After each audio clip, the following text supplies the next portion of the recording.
Hello everybody, Steve here, back with another tabletop baseball video. Today I wanted to talk a little bit about the Strat-O-Matic Card Viewer app that you can subscribe to for just a little over $5 a month. The reason why I subscribe to this app is not so much that I play Strat-O-Matic. In fact, I really don't, but I do study the game a lot and I have a lot of respect for the company. And if you've followed my videos, you know I do a lot of spreadsheets that can be used to make your own homebrew cards for various baseball sims. And I've built in all kinds of rating formulas into those spreadsheets, but some are better than others. So for example, if you want to get an outfield arm rating, the best you can usually do is look at the number of outfield assists compared to, say, the number of innings they played. But that might not be a fair indication of their outfield arm, because they may have fewer assists because people run on them less.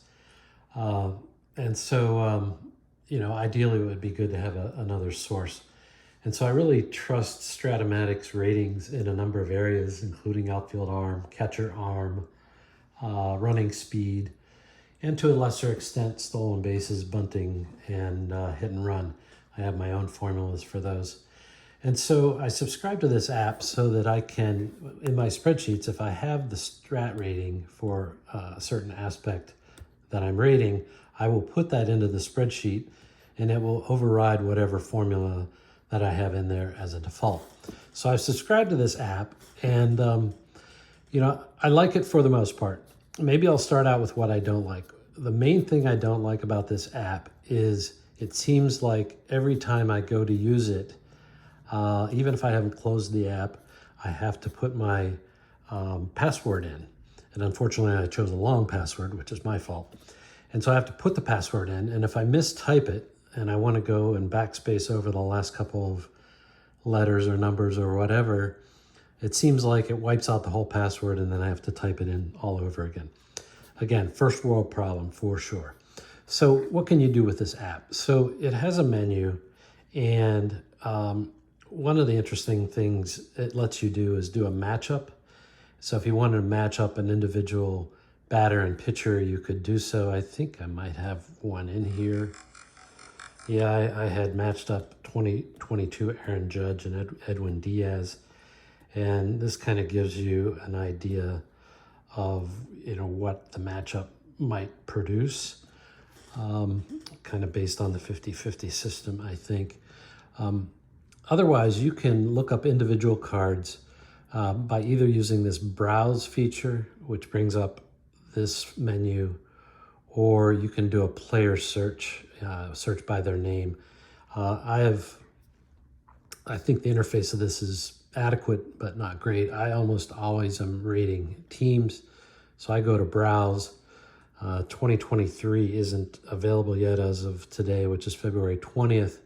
So we could look at 2022. It brings up the whole list of teams. You could pull up the Cincinnati Reds. They're in order by last name, pitchers and position players. So, I don't know who we want to look at. Let's just take a quick look here. Bear with me. Doesn't matter. Here's Albert Almora Jr. Not sure I'm familiar with him. So what it brings up is a summary of their stats for the year. It actually brings up a bar chart of how their charts are broken out. And you can see here the light gray is non-strikeout outs and the dark gray is outs. So this person batting 223 has a lot of outs on his card. What's also useful is then you can go and you can see the super advanced card, left and right. So here's his lefty card and here's his righty card. And this is where I will get his running rating at times. I will leverage that. As I said, I do some of my own for these other ratings, and then the fielding ratings. Sometimes I leverage the basic fielding rating, like here he's a 2 right fielder on a scale of 1 to 5. In parentheses is his arm. Minus is better or good. He's a -2, so he's got a decent arm. And I use stuff like that. You can use this app on an iPad, which is actually better, because then you can, I don't think it works here, but it will display the entirety of the card, although on an iPhone it gets really messy, and the numbering and the lettering kind of overlaps itself. But if you do it on an iPad, you can do that. Now, you can't print this out, but you could do a screenshot and put it into some other software and then print that out. I've only done that for 1 or 2 cards because it's a little tedious, to be honest. The other thing it helps with is, essentially, as far as I know, essentially every player is shown in the app. I'm pretty sure, almost every player. And then there was one other thing, sorry. Just wanted to point out, there is no way to see the basic side of the card, which I think honestly is a drawback. Although for the information I'm looking for, it's really on the advanced or super advanced side of the card.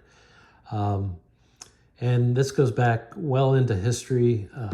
And even though if cards were not printed, in some historical season, like, I don't know, we'll look at the 1961 Yankees. Bear with me. There we go. So here we have the 1961 Yankees, and just looking for a fringe player. Here's Al Downing. 9 innings pitched. You can see his card if you want. Obviously, Al went on to some notoriety in 1974, which most of you know what I mean. There's somebody with 13 at-bats, Jack Reed, and so on. And it's just a good way to access information. Tom Tresh, 8 at-bats. So, it's a good way to access information. I don't want this to drag on too long. Comments are always welcome. For me, for now, the subscription is worth it. Maybe someday it won't be. Similarly, I get a lot of my data from Baseball Reference, and I have paid for a subscription to that site as well. I think it's more the broader StatHead subscription, but the reason why I pay for that is it just gets really annoying to watch all the pop-up ads when I'm trying to scrape data from their site. I do also get access to the StatHead tool, and you can do some advanced searching and sorting with that tool. I found that less useful for the things that I do, but I can see why it's useful to other people. Didn't really mean to digress over to Baseball Reference and StatHead, so I will sign off. Leave your comments, questions, observations. Likes and subscribes are fine, but that's not really what I'm here for. Talk to you later. Bye.